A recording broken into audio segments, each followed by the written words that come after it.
ലോക്സഭാ തെരഞ്ഞെടുപ്പിന്റെ മൂന്നാം ഘട്ടം വോട്ടെടുപ്പ് പുരോഗമിക്കുകയാണ്.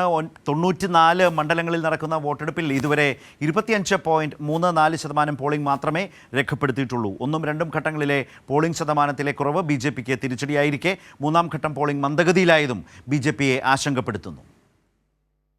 മാസങ്ങളോളം നീണ്ട പ്രചാരണത്തിനൊടുവിൽ മൂന്നാം ഘട്ട ലോക്സഭാ തെരഞ്ഞെടുപ്പിലെത്തുമ്പോൾ വലിയ പ്രതീക്ഷയിലാണ് രാഷ്ട്രീയ പാർട്ടികൾ. രാവിലെ 7 മണിയോടെ പോളിംഗ് ആരംഭിച്ചെങ്കിലും മന്ദഗതിയിലാണ് പോളിംഗ് പുരോഗമിക്കുന്നത്.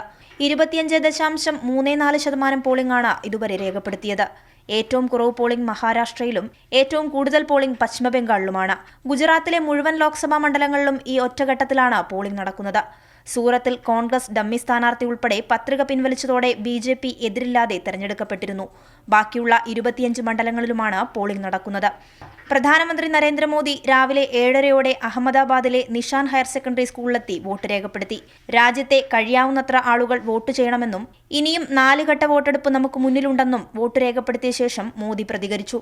കേന്ദ്ര ആഭ്യന്തരമന്ത്രി അമിത്ഷാ, കോൺഗ്രസ് ദേശീയ അധ്യക്ഷൻ മല്ലികാർജ്ജുൻ ഖാർഗെ തുടങ്ങിയവരും വോട്ട് രേഖപ്പെടുത്തി.